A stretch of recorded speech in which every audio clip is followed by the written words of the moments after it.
भारत में जब भी चुनावी दौर शुरू होता है, ईवीएम का मुद्दा हर बार की तरह कई राजनीतिक दलों के लिए प्रमुख मुद्दा बन जाता है।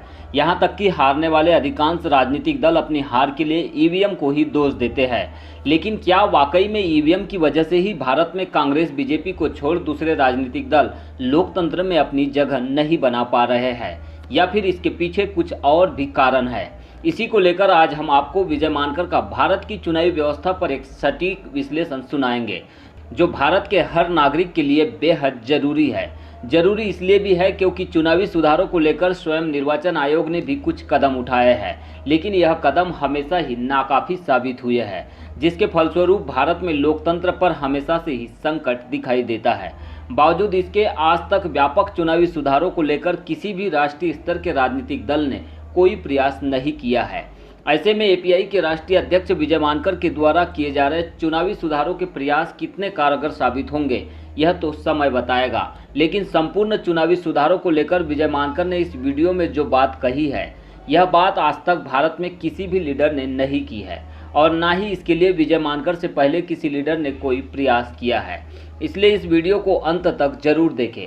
हो सकता है कि इसके माध्यम से आप लोगों को भारत की चुनावी व्यवस्था का गणित समझ जाए, क्योंकि ईवीएम तो समस्या है ही, लेकिन उससे भी बड़ी अगर कोई समस्या है तो वह भारत की अप्रातिनिधिक चुनावी व्यवस्था है, जिसे हम first pass the post system भी कहते हैं, जिसके कारण ही आज संसद में लोक कल्याण की नीतियों पर काम करने वाले नेताओं की कमी दिखाई देती है। तो इस वीडियो को एक बार जरूर ध्यान से सुने। यह वीडियो थोड़ा पुराना जरूर है, लेकिन इसका महत्व आज भी उतना ही है जितना चुनावी व्यवस्था को समझने के लिए जरूरी है। सेकंड इंपॉर्टेंट पॉइंट, क्योंकि भारत अभी डेमोक्रेसी में, डेमोक्रेसी इंडेक्स में हम 42वें नंबर पर है, 42nd नंबर पर डेमोक्रेसी इंडेक्स में है। दुनिया का सबसे बड़ा लोकतंत्र, ये परफेक्ट डेमोक्रेसी नहीं है, ये फ्लॉड डेमोक्रेसी, यानी लोकतंत्र हमारे यहाँ परफेक्ट नहीं हुआ। और भारत का लोकतंत्र परफेक्ट ना होने के पीछे सबसे बड़ा कारण है भारत की चुनावी व्यवस्था। और मैं इस विषय पे थोड़ा सा डिटेल में आप लोगों से कहना चाहूंगा कि केवल ईवीएम को हटा देने से भारत में प्रातिनिधिक व्यवस्था नहीं बनेगी, प्रातिनिधिक चुनावी व्यवस्था नहीं बनेगी। भारत में 6-7 ऐसी चीजें हैं चुनावी व्यवस्था की, जब तक वो पूर्णतः ठीक नहीं की जाती, बदली नहीं जाती, तब तक भारत में प्रातिनिधिक चुनावी व्यवस्था नहीं होगी। मुझे दुख होता है कभी कभी, आज भी हम पूना पैक्ट पार्ट 1 की बात करते हैं। मेरे लिहाज से अभी पूना पैक्ट पार्ट 5 हो रहा है। पूना पैक्ट पार्ट 1 1932 में हो गया, पूना पैक्ट पार्ट 2 1956 में हुआ, पूना पैक्ट पार्ट 3 1976 में हुआ, पूना पैक्ट पार्ट 4 2001 में हुआ, पूना पैक्ट पार्ट 5 अभी वन नेशन वन इलेक्शन की कंसेप्ट में होने वाला है।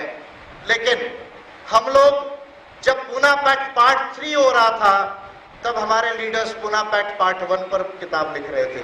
मैं समझता हूं कि ये जो है हमारी शोकांति का है। क्या Poona pact part 2, part 3, part 4, part 5 है? सबसे महत्वपूर्ण बात, जिसको हम एफपीटीपी कहते हैं, first pass the post system, FPTP, जो एक वोट से हमारे यहाँ जीतने की पद्धति है। दुनिया में बांग्लादेश, ट्रिनिडेड टोबैगो, जमैका, यानी जो फॉर्मर ब्रिटिश कॉलोनीज है, वो फॉर्मर ब्रिटिश कॉलोनीज के अलावा एक वोट से जीतने की कहीं पर भी जो है वो व्यवस्था नहीं है। What is the dominant electoral system of the world? That is called the PR system, proportional representation system, और it is a hybrid system और मिक्स सिस्टम। क्या पीआर सिस्टम है? जिस पार्टी को जितना प्रतिशत वोट है उसके उतने एमपी एमएलए होने चाहिए, that is the PR system. अब पीआर सिस्टम नहीं होने से क्या लॉस हुआ? इसके 2 उदाहरण आप उत्तर प्रदेश में है, उत्तर प्रदेश का उदाहरण दे दूंगा।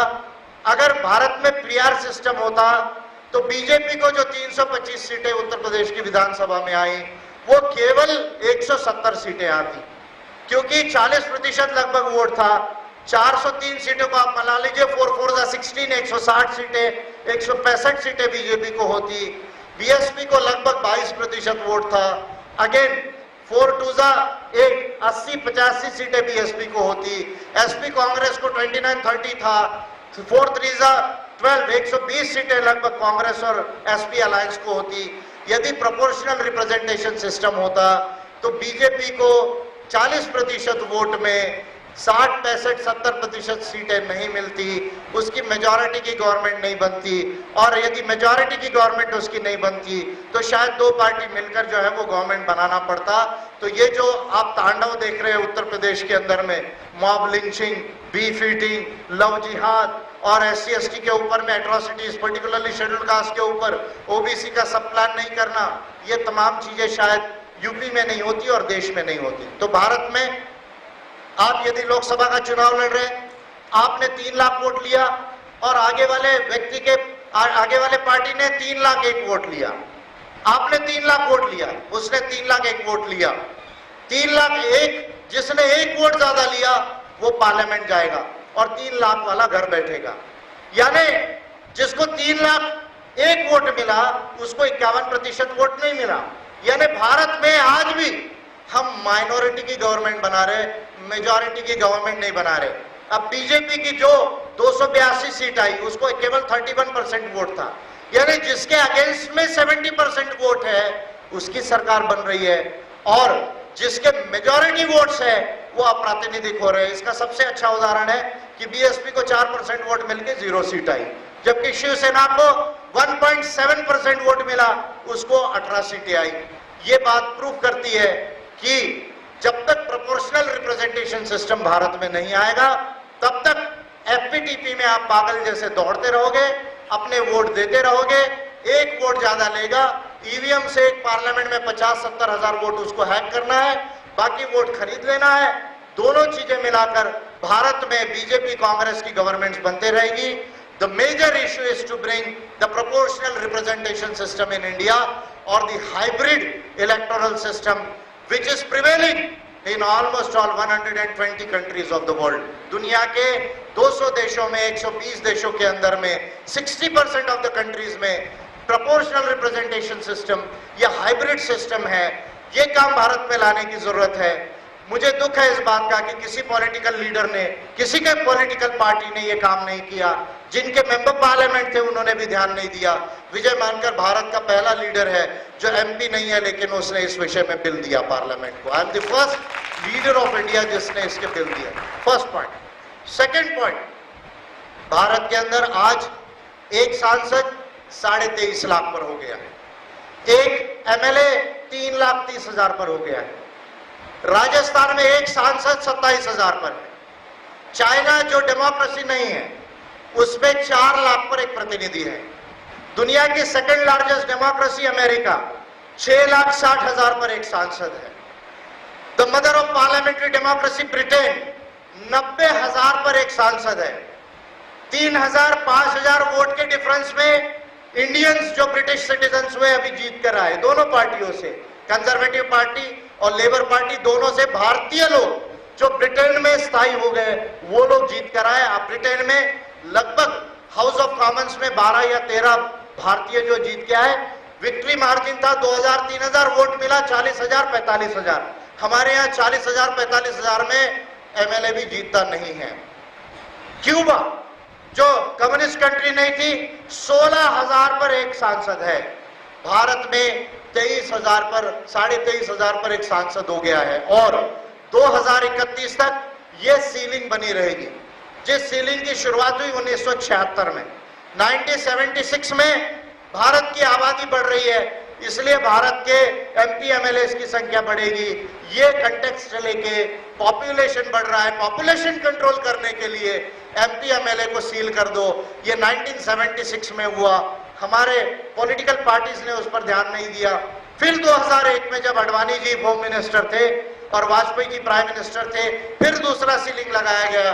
2031 तक भारत में MP MLA की संख्या नहीं बढ़ेगी। उस समय तक 30 लाख पर एक सांसद होगा, 5 लाख से ज्यादा MLA होगा। उस सांसद को अपनी कॉन्स्टिट्यूएंसी की बाउंड्री नहीं मालूम, अपने लोगों की समस्या नहीं मालूम, वो सांसद नॉन रिप्रेजेंटेटिव होगा।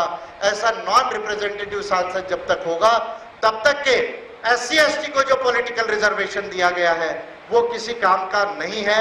इस एक बात को समझने की जरूरत है। तो मैंने फॉर्मूला सजेस्ट किया कि भारत में 1,500 MPs को अभी होना चाहिए। 3 times of the present MPs, लगभग 1,500 जब तक सांसद नहीं होंगे और जब तक लगभग जो है 650 सांसद जो है राज्यसभा में नहीं होंगे, तब तक ये जो पॉपुलेशन का जो रिप्रेजेंटेशन है वो पूरा नहीं होगा। संसद को कैसे कंट्रोल करना ये एक सेपरेट इश्यू है, उसके लिए लॉज बनाए जा सकते हैं, रूल्स बनाए जा सकते हैं, पार्लियामेंट्री कमिश्नर बनाया जा सकता है, टाइम एलोकेट किया जा सकता है। अगर एमपी टाइम खराब करे तो उनको माइनर जो है वो पनिशमेंट दी जा सकती है, पनिशमेंट यानी बोलने के लिए एक सेशन छोड़ दिया जा सकता है, उनका पे काटा जा सकता है, उनकी टीए काटा जा सकता है, ये तमाम रूल्स लाए जा सकते हैं। लेकिन भारत के लोगों को अप्रातिनिधिक रखना मैं समझता हूं ये सही नहीं है। एमपी एमएलए की संख्या भारत में बढ़ाई जानी चाहिए, ये एक बड़ा महत्वपूर्ण इश्यू है, इसके विषय में भी मैंने बिल दिया है। ये सेकंड महत्वपूर्ण बात। तीसरी महत्वपूर्ण बात, भारत के अंदर कैंडिडेट पर सीलिंग है, पार्टियों पर सीलिंग नहीं है। मान लीजिए आप लखनऊ का चुनाव लड़ रहे हैं, आपको 70 लाख है, आप 70 लाख खर्चा करेंगे। अगर बीजेपी के पास 7 करोड़ है, 70 करोड़ है, वो खर्चा करेगी, उस पर कोई सीलिंग नहीं है। देश के अंदर में ये एक बड़ा अहम मुद्दा है। इसके साथ इलेक्शन लड़ने के लिए पार्टीज और कैंडिडेट्स को फंड नहीं है और ये फंड बजट से मिलना चाहिए, या नेशनल इलेक्टोरल फंड, एक नेशनल इलेक्टोरल फंड बनाया जाए जिसमें भी जिसको टैक्स एग्जेम्पशन लेना है, कंपनीज को हो, इंडिविजुअल्स को हो, वो नेशनल इलेक्टोरल फंड में अपना डोनेट कर दे, टैक्स एग्जेम्पशन ले ले और एक यूनिफॉर्म फॉर्मूले के आधार पर पार्टीज एंड कैंडिडेट्स को जो है पैसा मिलना चाहिए। दुनिया के 102 देशों में पब्लिक फंडिंग है, चुनाव लड़ने के लिए पैसा मिलता है, पार्टीज और कैंडिडेट्स को पैसा मिलता है। आपको लगता है कि कैंडिडेट पैसा खा जाएंगे? बिल्कुल नहीं खाएंगे। उसका भी सोल्यूशन मैंने दिया। क्या सोल्यूशन दिया कि जितने कैंडिडेट्स का आप अकाउंट ओपन करते हैं, 1,000 रुपए से ज्यादा जो भी आप खर्चा हो रहा है उसका चेक से वापस ले लीजिए, तो अकाउंटिंग क्लियर हो जाएगा। जीएसटी फीएसटी टैक्स से फिर पैसा वापस आ जाएगा गवर्नमेंट को। और मैंने कैलकुलेशन करके दिया, उस कैलकुलेशन के हिसाब से केवल 8,500 करोड़ रुपए में लोकसभा का चुनाव होता है और 8,500 करोड़ में विधानसभा का पूरे देश का चुनाव होता है। अब हमारे देश में पिछले साल 2014 में, अकेले 2014 में 30,000 करोड़ रुपया चुनाव में लगा, जो जनता का पैसा नहीं था। ऐसी खबर है कि अकेले रिलायंस ग्रुप ने बीजेपी को लगभग 4,000 करोड़ से ज्यादा जो है वो फंड किया, अकेले रिलायंस ने। और पहला काम मोदी जी ने जब उन्होंने ऑफिस संभाला तो पेट्रोलियम सेक्रेटरी जो सेक्रेटरी थे पेट्रोलियम मंत्रालय के, उनको चेंज किया। ये बड़ा ऑथेंटिक जो है वो इश्यू है। जब तक भारत के अंदर पॉलिटिकल फंडिंग नहीं आती, जब तक पार्टियों के एक्सपेंडिचर पर सीलिंग नहीं लगता, जब तक पीआर सिस्टम या हाइब्रिड सिस्टम साथ में नहीं आता और मीडिया आज जो चाहे वो पिलाएगी, आपको दिखाना है दिखाएगी, नहीं दिखाना है नहीं दिखाएगी, कोई रेगुलेशन नहीं है। डिमांड एंड सप्लाई के हिसाब से रेट बढ़ाएगी। यदि आपके पास पैसा नहीं है तो आप अपना एडवर्टाइज टेलीविजन पेपर में नहीं दे सकते। जब तक ये 4-5 चीजें रहेंगी तब तक one man one vote one value नहीं होता।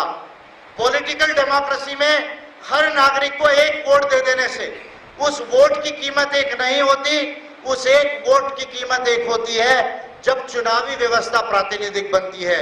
जब तक चुनावी व्यवस्था प्रातिनिधिक नहीं होती, उस वोट की कीमत एक नहीं होती।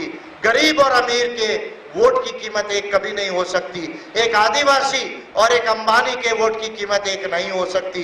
भले ही दोनों के पास एक वोट हो, लेकिन अंबानी को यह फ्रीडम है कि वो 4-5 हजार करोड़ रुपए से वोट खरीद सकता है, जो गरीब के पास नहीं है। जब तक ये भारत में फ्रॉड चुनावी व्यवस्था चलते रहेगी, तब तक भारत के अंदर सही लोकतंत्र नहीं आ सकता। यही बात के लिए, और साथ में डिलिमिटेशन का इश्यू है, जहां reserve constituency particularly schedule caste की होती है, वहीं मुस्लिम पॉपुलेशन भी ज्यादा होता है, इसलिए मुस्लिम बहुत सारे एलिजिबल लोग लड़ नहीं पाते। तो डिलिमिटेशन भी ठीक से करने की जरूरत है, जिसमें शेड्यूल कास्ट का भी रिप्रेजेंटेशन हो और मुस्लिम्स के लिए भी जनरल सीट्स फ्री हो। ये जब तक 6-7 चीजें भारत में ईवीएम के साथ नहीं होती, हमारा लोकतंत्र प्रातिनिधिक नहीं होगा। मैं सवाल पूछना चाहता हूं कांग्रेस और बीजेपी से, including Samajwadi party and BSP से, कि आपके एमपी लोकसभा में थे, क्या आप लोकसभा में सो रहे थे? ये सवाल मैं तमाम पॉलिटिकल पार्टीज को पूछने का अधिकार रखता हूं, और इसलिए अधिकार रखता हूं क्योंकि भारत में मैं एमपी ना होते हुए 11 बिल्स बनाकर दिए संसद को, और संसद मेरे बिल्स को कंसिडर कर रही है। That is the first point.